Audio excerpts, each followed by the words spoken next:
माझी fees. RBI सांगते, जाणकारपणा सतर्क रहा.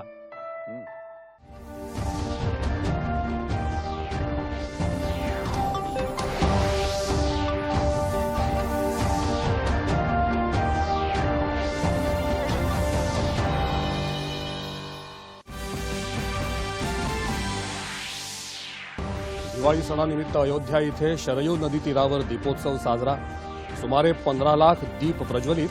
दीपोत्सवाचे दिवे हे भारताचे आदर्श, मूल्य आणि तत्वज्ञानाचे ऊर्जापुंज. पंतप्रधान नरेंद्र मोदी. आपल्या कर्तव्यांप्रती समर्पित होण्याची गरज पंतप्रधान नरेंद्र मोदी यांनी अयोध्या इथे दीपोत्सवात केली व्यक्त.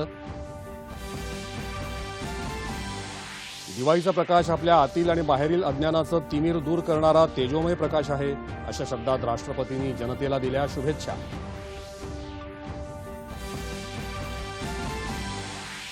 सातवा राष्ट्रीय आयुर्वेद दिन देशभरात साजरा. आयुर्वेद ही आपली प्राचीन संपदा असून आयुर्वेदाचं सामर्थ्य जगासमोर आणलं पाहिजे. केंद्रीय आयुष मंत्री सर्वानंद सोनोवाल. राज्यात परतीच्या पावसानं नुकसान झालेल्या शेतकऱ्यांना हेक्टरी 50,000 रुपये मदत देण्याची तसंच ओला दुष्काळ जाहीर करण्याची उद्धव ठाकरे यांची सरकारकडे मागणी. राज्यातल्या शिधापत्रिका धारकांना दिवाळीनिमित्त वाटप करण्यात येणाऱ्या आनंदाच्या शिधा संचाचं वितरण आजपासून ऑफलाईन पद्धतीनं सुरू. आणि आयसीसी T20 विश्वचषक क्रिकेट स्पर्धेत भारताचा पाकिस्तानवर चित्तथरारक विजय. देशभरात विजयी दिवाळी साजरी.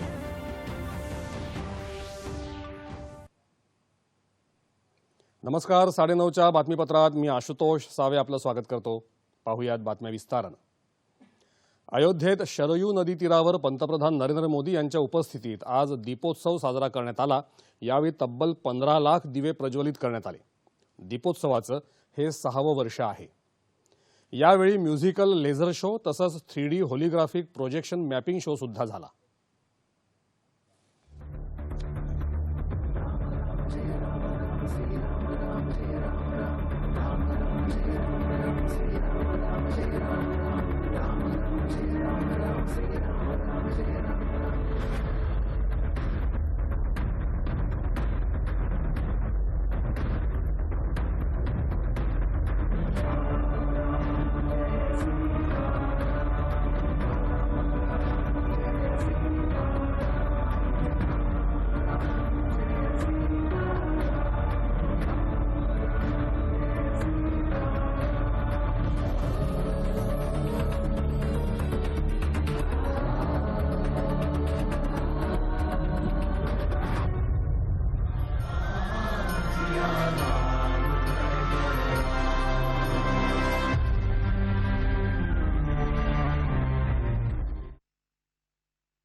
दीपोत्सवाचे दिवे हे भारताचे आदर्श, मूल्य आणि तत्वज्ञानाचे ऊर्जापुंज आहेत.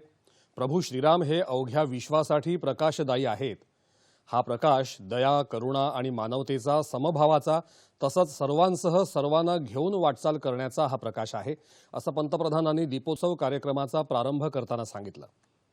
रामरूपी सदाचाराचाच नेहमी विजय होतो.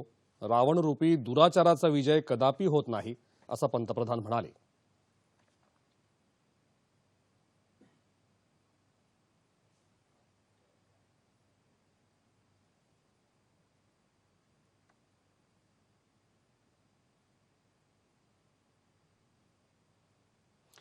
पंतप्रधान नरेंद्र मोदी यांनी आज अयोध्येत निर्माणाधीन राम मंदिर बांधकामाची पाहणी करून आढावा घेतला. तसंच रामलल्लाचं दर्शन घेतलं. राष्ट्र निर्माणाचा जेव्हा संकल्प असतो, नागरिकांमध्ये देशासाठी सेवाभाव असतो, तेव्हाच राष्ट्राचा विकास शिखरावर पोहोचतो, असं सांगत आपल्याला कर्तव्यांप्रती समर्पित होण्याची गरज पंतप्रधान नरेंद्र मोदी यांनी यावेळी बोलताना व्यक्त केली. स्वातंत्र्याच्या अमृतकाळात श्रीरामांसारखी संकल्पशक्ती देशाला नव्या उंचीवर घेऊन जाईल, असा विश्वास पंतप्रधानांनी व्यक्त केला. श्रीरामांनी नेहमीच कर्तव्यावर भर दिला. आपले अधिकार आपल्या कर्तव्यातूनच स्वयंसिद्ध होतात, या भारताच्या भावनेचं श्रीराम प्रतीक असल्याचं त्यांनी सांगितलं. भगवान श्रीरामांच्या आदर्शानुसार वाटचाल करणं सर्व भारतीयांचं कर्तव्य आहे. त्यांचे आदर्श आपल्याला आचरणात आणले पाहिजेत, अशी अपेक्षा पंतप्रधानांनी व्यक्त केली.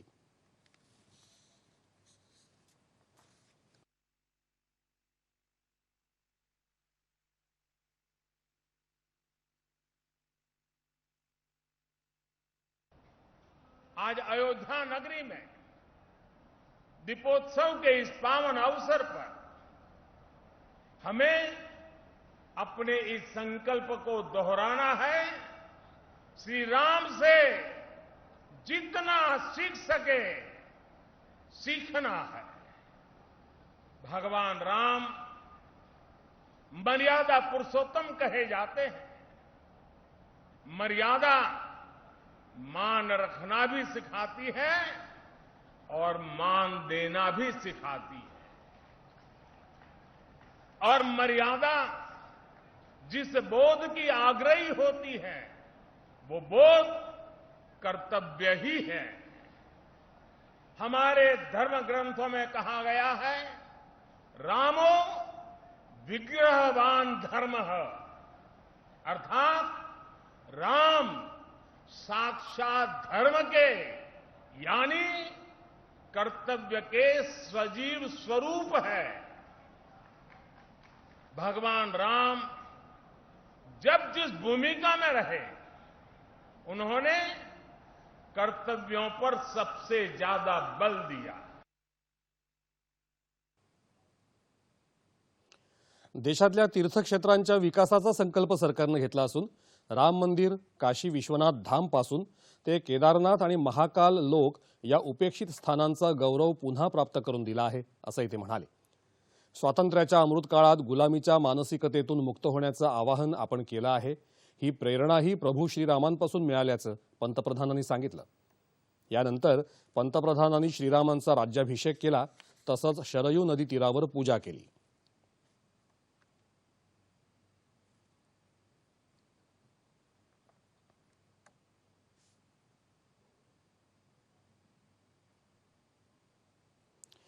राष्ट्रपती द्रौपदी मुर्मू यांनी देशवासियांना आणि परदेशात राहणाऱ्या भारतीयांना दिवाळी सणाच्या शुभेच्छा दिल्या आहेत। दिवाळीचा प्रकाश ज्ञानाच्या प्रकाशाचं प्रतीक असून हा प्रकाश आपल्या आतील आणि बाहेरील अज्ञानाचं तिमिर दूर करणारा तेजोमय प्रकाश आहे, अशा शब्दात राष्ट्रपतींनी शुभेच्छा दिल्या आहेत। आपल्या सगळ्यांच्या आयुष्यात शुभ आणि लाभाची ही परंपरा अशीच जागृत राहो, असं राष्ट्रपतींनी आपल्या शुभेच्छा संदेशात म्हटलं आहे। उपराष्ट्रपती जगदीप धनखड यांनीही देशवासियांना दिवाळीच्या शुभेच्छा दिल्या आहेत। दिव्यांचा हा सण आपल्या जीवनात ज्ञान, समृद्धी आणि शांतता घेऊन येवो। दिव्यांचं तेज आपल्या देशात आशा, आनंद, आरोग्य आणि सौहार्द घेऊन येवो, असं उपराष्ट्रपतींनी आपल्या शुभेच्छा संदेशात म्हटलं आहे। दिवाळी सणानिमित्त राज्यपाल भगतसिंह कोश्यारी यांनी राज्यातल्या जनतेला शुभेच्छा दिल्या आहेत। आनंद, चैतन्य आणि प्रकाशाचा हा सण आपल्या प्रत्येकाच्या जीवनात सुख, समाधान, संपन्नता आणि उत्तम आरोग्य घेऊन येवो, तसंच राज्यात विविध क्षेत्रात प्रगतीची शिखरं सर होत राहोत, अशी मंगल कामना राज्यपालांनी आपल्या शुभेच्छा संदेशात व्यक्त केली आहे। आज 7वा राष्ट्रीय आयुर्वेद दिन देशभरात साजरा करण्यात येत आहे। प्रत्येक दिवशी प्रत्येक घरी आयुर्वेद ही यंदाच्या आयुर्वेद दिनाची संकल्पना आहे। विविध देशांमधले भारतीय दूतावास, आयुक्तालय यासारखी भारतीय मिशन देखील आयुर्वेद दिवस साजरा करत आहेत। राष्ट्रीय आयुर्वेद दिनाचा मुख्य समारंभ आज नवी दिल्लीत झाला। आयुर्वेद ही आपली प्राचीन संपदा असून आयुर्वेदाचं सामर्थ्य आपण जगासमोर आणलं पाहिजे, असं केंद्रीय आयुष मंत्री सर्वानंद सोनोवाल यांनी सांगितलं। आज जो अवसर हमें मिली है आयुर्वेदा डे सेलिब्रेट करने का, इसके लिए मैं विशेष रूप से हमारे देश के आदर्शवादी नेता प्रधानमंत्री नरेंद्र मोदी जी को धन्यवाद देना चाहता हूं कि उन्होंने आयुष विभाग को बढ़ावा देने के लिए पिछले 8 साल के अंदर जो निष्ठापूर्वक मेहनत की, इसके वजह से आज आयुष ने सिर्फ देश के अंदर नहीं दुनिया में अपना पहचान बनाने में सफलता प्राप्त की है। भारताला निरोगी बनवण्याचा हा कार्यक्रम असून सर्वजण निरोगी व्हावेत हा या पद्धतीचा आधार आहे, असं केंद्रीय आदिवासी व्यवहार मंत्री अर्जुन मुंडा यांनी सांगितलं। देशातल्या सर्वात प्राचीन औषध पद्धतीला प्रोत्साहन देण्याच्या उद्देशानं 2016 पासून आयुष मंत्रालयानं दिवाळीतल्या धनत्रयोदशीचा दिवस राष्ट्रीय आयुर्वेद दिन म्हणून साजरा करण्याची घोषणा केली होती। यावर्षी काल आणि आज या दोन्ही दिवशी धनत्रयोदशी असल्यानं आज राष्ट्रीय आयुर्वेद दिन साजरा केला जात आहे। आयुर्वेदाला घरोघरी पोहोचवण्यासाठी आयुष मंत्रालयाच्या वतीनं व्यापक जनजागृती अभियान देशभरात राबवण्यात येत आहे।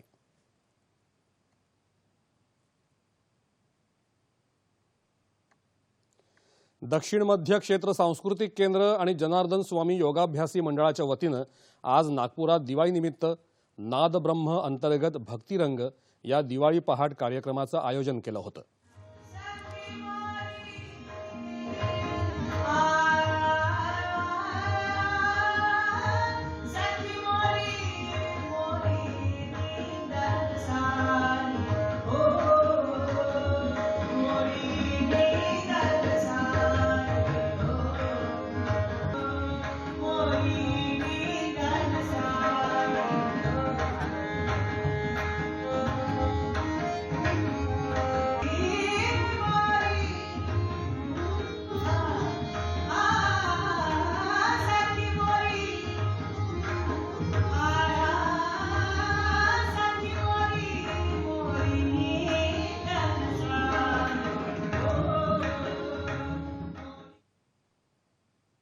यानंतरच्या बातम्या थोड्याच वेळात.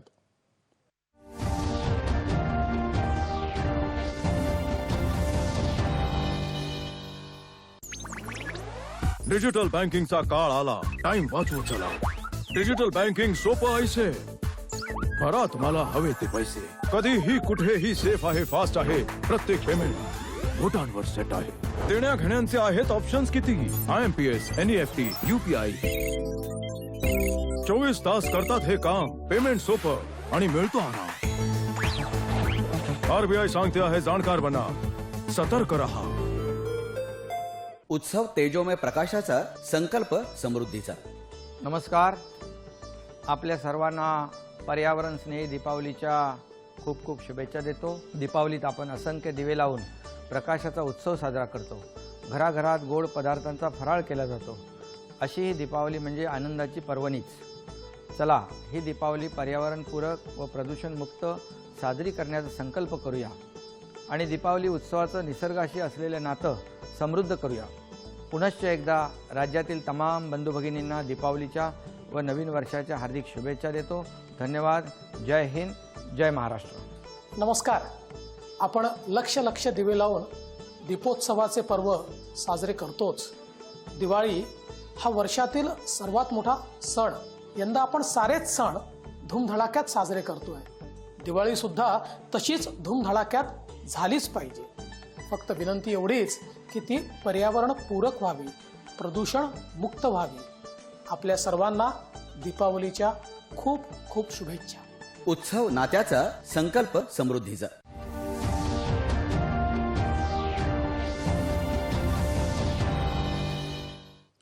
राज्यात परतीच्या पावसानं नुकसान झालेल्या शेतकऱ्यांना पंचनाम्याच्या अहवालाची वाट न पाहता हेक्टरी 50,000 रुपये मदत देण्याची मागणी शिवसेना उद्धव बाळासाहेब ठाकरे पक्षाचे प्रमुख उद्धव ठाकरे यांनी राज्य सरकारकडे केली आहे. ठाकरे यांनी आज औरंगाबाद जिल्ह्यातल्या गंगापूर तालुक्यातल्या दहेगाव शिवार आणि पेंढापूर शिवारातल्या नुकसानाची पाहणी करून शेतकऱ्यांशी संवाद साधला. परतीच्या पावसामुळे राज्यातल्या शेतकऱ्यांच्या पिकांचं मोठ्या प्रमाणात नुकसान झालं आहे. त्यामुळे सरकारनं ओला दुष्काळ जाहीर करून शेतकऱ्यांना तातडीनं आर्थिक मदत द्यावी, असं उद्धव ठाकरे म्हणाले. संकटाच्या काळात धीर सोडू नका, आम्ही शेतकऱ्यांच्या पाठीशी आहोत, अशा शब्दात त्यांनी शेतकऱ्यांना धीर दिला. भावनेचा दुष्काळ असलेलं हे कोरडं सरकार आहे, अशी टीका त्यांनी राज्य सरकारवर केली. गरज पडली तर आपण शेतकऱ्यांच्या बाजूनं रस्त्यावर उतरणार असल्याचंही उद्धव ठाकरे यांनी सांगितलं. जी मागणी आहे ती 50,000 रुपये हेक्टर अशी आहे आणि ती मागणी मी त्यांच्या वतीने करतोय. म्हणून मी मुद्दाम पुन्हा सांगतो, ही माझ्या मनातली मागणी नाही, ही जनातली मागणी आहे. शेतकरी बोलतायत की आम्हाला, आणि बरं पंचनामे कधी करणार हो? पंचनामे करणार, त्याच्यानंतर तुम्ही मदतीचे सगळं ते लंगडं उडत धावणार, तोपर्यंत या शेतकऱ्यांचं आयुष्य बर्बाद होते. आयुष्य बर्बाद होतं. कारण हा सीझन गेला, हा हंगाम संपला. आता पुढच्या वेळेला हंगाम आहे. आणि आता म्हणजे दिवाळी साजरी करा किंवा करू नका, शेतकऱ्याचा अधिकार नाही का दिवाळी साजरा करण्याचा? त्याच्यामुळे पंचनामे वगैरे होतील तेव्हा होतील, ते काय करायचं ते करा. ओला दुष्काळ खरं म्हणजे जाहीर आतापर्यंत करायला पाहिजे होतं, पण भावनेचा दुष्काळ असल्यामुळे सरकार ते करेल असं वाटत नाही. ते करा किंवा नका करू, माझ्या शेतकऱ्याला तात्काळ मदत ही मिळालीच पाहिजे. अंत्योदय अन्न योजनेतल्या पात्र शिधापत्रिका धारकांना दिवाळीनिमित्त वाटप करण्यात येणाऱ्या आनंदाचा शिधा या शिधा संचाचं वितरण आजपासून ऑफलाईन पद्धतीनं करण्यात येणार आहे, अशी माहिती अन्न आणि नागरी पुरवठा मंत्री रवींद्र चव्हाण यांनी दिली आहे. आनंदाचा शिधा या अंतर्गत साखर, रवा, चणा डाळ प्रति 1 किलो आणि 1 लिटर पामतेल या 4 वस्तू 100 रुपयांमध्ये देण्याचा निर्णय राज्य सरकारनं घेतला आहे. दिवाळीचा शिधा ऑनलाईन पद्धतीनं म्हणजेच पॉस मशीनच्या माध्यमातून वाटप करण्याचा निर्णय घेण्यात आला होता. ही व्यवस्था इंटरनेटच्या माध्यमातून सुरू होती. मात्र ही व्यवस्था संथ गतीनं सुरू असल्यामुळे आनंदाचा शिधा या शिधा संचाचं वाटप आता ऑफलाईन पद्धतीनं करण्याचा निर्णय मुख्यमंत्र्यांनी घेतला आहे. सर्व लाभार्थी शिधापत्रिका धारकांनी या ऑफलाईन वितरणाचा लाभ आपापल्या जवळच्या रेशनिंग दुकानात जाऊन घ्यावा असं आवाहनही चव्हाण यांनी केलं आहे. केंद्र शासनाच्या पीएम किसान सन्मान योजनेचे लाभार्थी म्हणून जळगाव जिल्ह्यातल्या सुमारे 4,74,000 शेतकऱ्यांची नोंदणी झालेली आहे. या योजनेचा 12वा हप्ता संबंधित शेतकऱ्यांच्या खात्यावर थेट लाभ हस्तांतरण डीबीटीद्वारे जमा होऊ लागला आहे. त्याचबरोबर नियमित कर्जफेड करणाऱ्या शेतकऱ्यांना प्रोत्साहन योजनेचा लाभ देखील मिळू लागला आहे. जिल्हा बँकेनं प्रसिद्ध केलेल्या शेतकरी यादीनुसार पहिल्या टप्प्यात 16,679 पात्र शेतकऱ्यांची नावं जळगाव जिल्हा सहकार प्रशासनाला प्राप्त झाली असल्याची माहिती जिल्हा उपनिबंधक संतोष बिडवई यांनी दिली आहे. आपल्या जिल्हा मध्यवर्ती बँकेचे एकूण 76,421 एवढ्या शेतकऱ्यांचा आपण डाटा अपलोड केलेला आहे. पहिल्या टप्प्यामध्ये एकूण 23,840 लोकांची आपल्याला विके लिस्ट प्राप्त झाली होती. त्यापैकी 21,892 लोकांनी आधार ऑथेंटिफिकेशन आज अखेर केलेलं आहे. जवळपास आधार ऑथेंटिफिकेशनचं आपलं काम 93 ते 94% झालेलं आहे. केंद्र सरकारच्या किसान सन्मान योजनेचा 12वा हप्ता खात्यावर जमा झाल्यानं परतीच्या पावसामुळे निर्माण झालेल्या आपत्तीच्या काळात दिलासा मिळाल्याची प्रतिक्रिया जळगावमधल्या शेतकऱ्यांनी व्यक्त केली आहे. मी गेल्या 3 वर्षापासून नियमित कर्ज फेड करत आहे. आतापर्यंत प्रोत्साहन योजनेचा लाभ मिळाला नव्हता, परंतु या वेळेला प्रथमच प्रोत्साहन योजनेचा लाभ मिळालेला आहे. आणि शिवाय पीएम किसान योजनेचा सुद्धा देखील 12वा हप्ता मिळाला. ऐन दिवाळीच्या पिरियड काळामध्ये अतिवृष्टी आणि इतर नैसर्गिक संकटामध्ये ज्या पीएम किसान आणि प्रोत्साहन योजनेचा लाभ मिळाला, त्याच्यामुळे निदान माझ्यासारख्या पोटकरू शेतकऱ्यांना थोडाफार का होईना शासनातर्फे दिलासा मिळाला. केंद्र सरकारने शेतकऱ्यांना जो सन्मान निधी दिला जातो 2,000 रुपये, तो ऐन दिवाळीच्या वेळी शेतकऱ्याच्या हातात पडला. दुसरं महत्त्वाचं त्या दुधात साखर म्हणून 3 वर्षापासून जो राज्य शासनाचा निर्णय होता की नियमित कर्ज फेड करणाऱ्यांना 50,000 रुपये देण्याचा, तोही पैसा ह्या ऐन दिवाळीच्या पिरियडमध्ये मिळाल्याने शेतकऱ्यांना काही अंशी म्हणजे फार मोठा मदत ह्या केंद्र आणि राज्य शासनाच्या माध्यमातून दिवाळी साजरी करायला झालेला आहे. कोल्हापूर जिल्ह्यातल्या इचलकरंजी इथल्या दत्ताजीराव कदम टेक्स्टाईल अभियांत्रिकी महाविद्यालयाच्या विद्यार्थ्यांनी पारंपरिक आणि नैसर्गिक स्रोतांचा वापर करत सौर ऊर्जेवर चालणारं तोरण, रांगोळी आणि मातीचे दिवे असं दीपावली साहित्य तयार केलं आहे.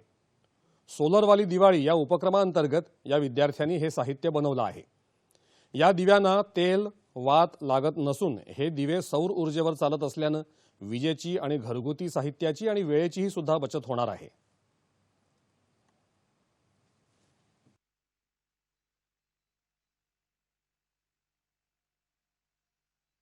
आम्ही आमच्या कॉलेजच्या आयडिया लॅबच्या वतीनं सोलारवाली दिवाळी हा कन्सेप्ट राबवला आहे. त्यामध्ये आम्ही सोलारवाली रांगोळी, सोलारवाली तोरण आणि सोलारवाली मातीचे दिवे असे प्रोडक्ट तयार केले आहेत. यांना तुम्ही 8 तास जर उन्हात ठेवले तर ते एक रात्र आपल्याला प्रज्वलित होऊ शकतात.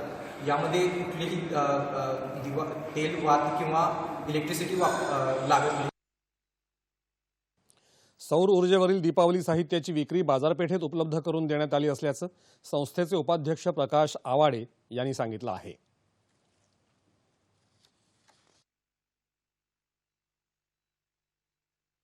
सोलर एनर्जी आपल्याला नैसर्गिक उपलब्ध होती, त्यासाठी पैसे मोजावे लागत नाही. आणि त्याचप्रमाणे हे कुठेही उचलून नेऊन ठेवता येण्यासारखं हे रांगोळी असेल, तोरण असेल, कुठेही लावता येण्यासारखं किंवा दिवे असतील, हे सगळे त्यांनी तयार केलेले आहे. एक अभिनव प्रयोग त्यांनी या ठिकाणी यशस्वीपणानं करून त्याचं प्रेझेंटेशन केलं. पुढच्या वेळी हे बघून काही लोक आता मार्केटिंगमध्ये हे सगळं आणतील, प्रत्यक्ष लोकांच्यासाठी उपलब्ध करून देतील. भारतीय अंतराळ संशोधन संस्था इस्रोच्या चांद्रयान-3 या मोहिमेचं प्रक्षेपण पुढल्या वर्षी जूनमध्ये होण्याची शक्यता इस्रोचे प्रमुख डॉक्टर एस सोमनाथ यांनी व्यक्त केली आहे. चांद्रयान-3 मोहीम जवळजवळ पूर्णपणे तयार असून तिच्या अंतिम चाचण्या जवळपास पूर्ण झाल्या आहेत. प्रक्षेपणासाठी फेब्रुवारी आणि जून असे 2 पर्याय उपलब्ध होते. मात्र जून 2023 मध्ये चांद्रयान-3 प्रक्षेपित करायला इस्रोचं प्राधान्य राहील असं त्यांनी स्पष्ट केलं. राजीव गांधी फाउंडेशनचा परकीय योगदान नियामक कायदा FCRA परवाना केंद्र सरकारनं रद्द केला आहे. स्वयंसेवी संस्थांना परदेशातून होणाऱ्या अर्थपुरवठा विषयक नियमांचं उल्लंघन केल्याबद्दल या कायद्यातल्या तरतुदींचा भंग केल्याच्या आरोपांची चौकशी करणाऱ्या आंतरमंत्रालयीन समितीनं केलेल्या शिफारशींच्या आधारावर केंद्रीय गृह मंत्रालयानं हा परवाना रद्द केला आहे. जुलै 2020 मध्ये केंद्रीय गृह मंत्रालयानं या समितीची स्थापना केली होती. या समितीमध्ये गृह मंत्रालय, वित्त मंत्रालय आणि CBIच्या अधिकाऱ्यांचा समावेश होता. भारतीय आंतरराष्ट्रीय चित्रपट महोत्सव IFFIच्या इंडियन पॅनोरमा अंतर्गत दाखवल्या जाणाऱ्या चित्रपटांची निवड प्रक्रिया पूर्ण झाली आहे. 25 चित्रपट आणि 20 कथाबाह्य चित्रपटांची इंडियन पॅनोरमासाठी निवड करण्यात आली आहे. गोव्यामध्ये येत्या 20 ते 28 नोव्हेंबर या काळात होत असलेल्या 53व्या भारतीय आंतरराष्ट्रीय चित्रपट महोत्सवात हे निवडक चित्रपट दाखवले जाणार आहेत. इंडियन पॅनोरमाच्या चित्रपट वर्गवारीतला शुभारंभाचा सिनेमा हादीनेलेंतू हा कन्नड, तर कथाबाह्य चित्रपटाच्या वर्गवारीचा the show must go on हा इंग्रजी सिनेमा दाखवला जाणार आहे. यामध्ये विक्रम पटवर्धन दिग्दर्शित फ्रेम, दिग्पाल राज दिग्दर्शित शेर शिवराज, डॉक्टर सलील कुलकर्णी यांचा एकदा काय झालं, प्रवीण तरडे यांचा धर्मवीर मुक्काम पोस्ट ठाणे आणि शेखर बापू रणखांबे दिग्दर्शित रेखा या मराठी चित्रपटांची निवड करण्यात आली आहे. आणि यानंतरच्या बातम्या थोड्याच वेळात.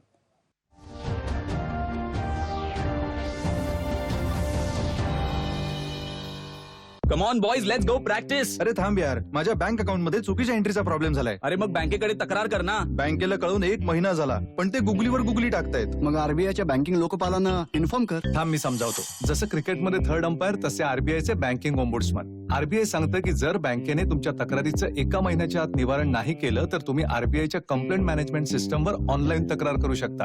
ही RBIची सोपी पद्धत आहे तुमच्या तक्रारीचं निवारण करण्याची, आणि तेही विनामूल्य. RBI म्हणतं जाणकार बना, सतर्क रहा. संकल्प प्रदूषणमुक्त दीपावलीचा, निश्चय वसुंधरेच्या रक्षणाचा. महाराष्ट्र प्रदूषण नियंत्रण मंडळ, पर्यावरण व वातावरणीय बदल विभाग यांच्या संयुक्त विद्यमानं आयोजित केलेल्या प्रदूषणमुक्त दीपावली शपथ अभियानामध्ये राज्याचे मुख्यमंत्री माननीय एकनाथजी शिंदे, उपमुख्यमंत्री माननीय देवेंद्रजी फडणवीस व अन्य मान्यवरांच्या उपस्थितीत शालेय विद्यार्थ्यांना दिली गेली प्रदूषणमुक्त दीपावलीची शपथ. सर्व विद्यार्थी शपथ घेतो की वर्षभरातील सर्व सण व उत्सव प्रदूषण मुक्त साजरे करण्यासाठी कटिबद्ध राहू. हवेचे प्रदूषण होणार नाही. याकरिता फटाके न वाजवता प्रदूषण मुक्त दिवाळी साजरी करण्याचा आम्ही संकल्प करीत आहोत. संकल्प प्रदूषणमुक्त उत्सवाचा आणि निश्चय वसुंधरेच्या रक्षणाचा.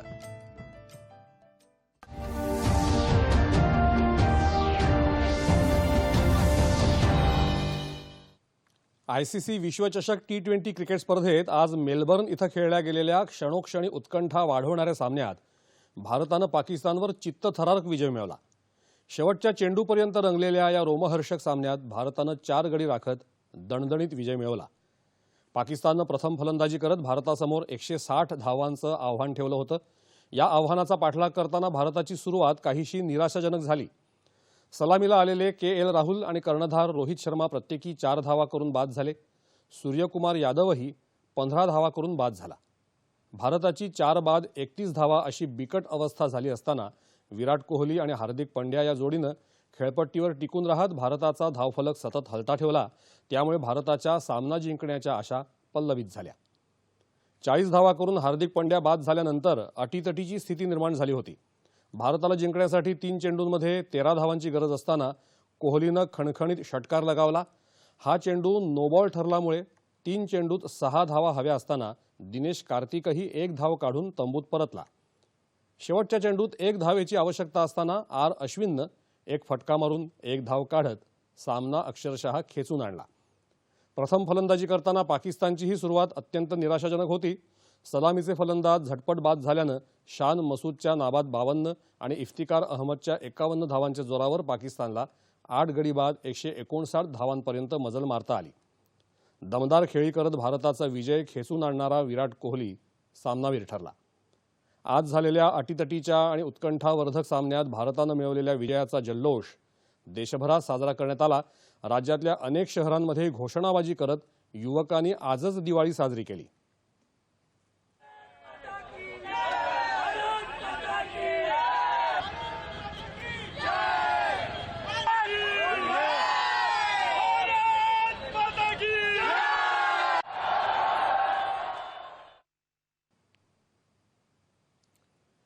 डॉक्टर बाबासाहेब आंबेडकर यांनी स्थापन केलेल्या पीपल्स एज्युकेशन सोसायटीचे सचिव डॉक्टर डी.जे. गांगुर्डे यांच्या पार्थिवावर आज कल्याण इथल्या स्मशानभूमीत अंत्यसंस्कार करण्यात आले. डॉक्टर गांगुर्डे यांचं वयाच्या 80व्या वर्षी काल कल्याण इथं निधन झालं होतं. केंद्रीय सामाजिक न्याय राज्यमंत्री रामदास आठवले यांनी डॉक्टर गांगुर्डे यांच्या निधनाबद्दल शोक व्यक्त करत श्रद्धांजली वाहिली आहे. डॉक्टर गांगुर्डे यांच्या निधनानं आंबेडकर चळवळीची मोठी हानी झाली अशा शब्दात आठवले यांनी श्रद्धांजली वाहिली आहे. जाणून घेऊयात हवामानाविषयी. महाराष्ट्राच्या उर्वरित भागासह देशभरातून नैऋत्य मोसमी पाऊस परतला असल्याची माहिती हवामान विभागानं दिली आहे. येत्या 36 तासात राज्यातलं हवामान प्रामुख्यानं कोरडं राहील असा अंदाज हवामान विभागानं वर्तवला आहे. जाणून घेऊया तापमान अंश सेल्सिअसमध्ये. मुंबई कमाल 34, किमान 21. नागपूर 31, 17. पुणे 30, 16. औरंगाबाद 30, 14. नाशिक 29, 15. कोल्हापूर 30, 19.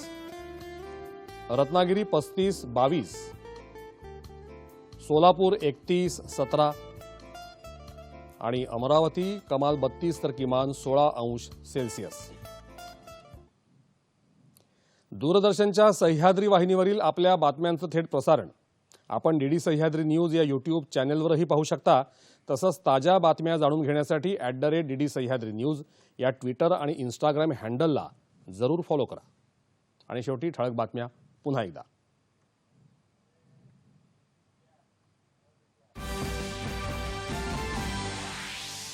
दिवाळी सणानिमित्त अयोध्या इथे शरयू नदी तीरावर दीपोत्सव साजरा.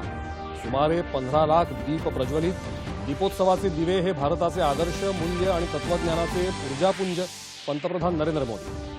आपल्या कर्तव्यांप्रती समर्पित होण्याची गरज पंतप्रधान नरेंद्र मोदी यांनी अयोध्या इथे दीपोत्सवात केली व्यक्त.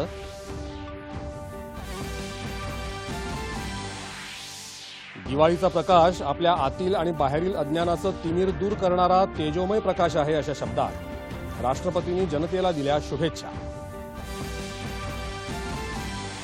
7वा राष्ट्रीय आयुर्वेद दिन देशभरात साजरा. आयुर्वेद ही आपली प्राचीन संपदा असून आयुर्वेदाचं सामर्थ्य जगासमोर आणलं पाहिजे. केंद्रीय आयुष मंत्री सर्वानंद सोनोवाल. राज्यात परतीच्या पावसानं नुकसान झालेल्या शेतकऱ्यांना हेक्टरी 50,000 रुपये मदत देण्याची तसंच ओला दुष्काळ जाहीर करण्याची उद्धव ठाकरे यांची सरकारकडे मागणी.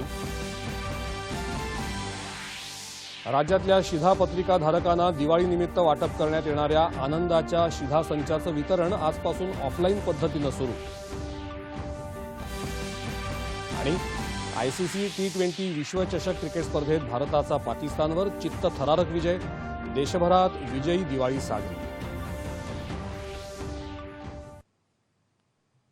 याबरोबरच हे बातमीपत्र संपलं. तेव्हा पुन्हा भेटूया उद्या सकाळी 8:30 वाजता पुढील बातमीपत्रात आपल्या सह्याद्री वाहिनीवर. नमस्कार.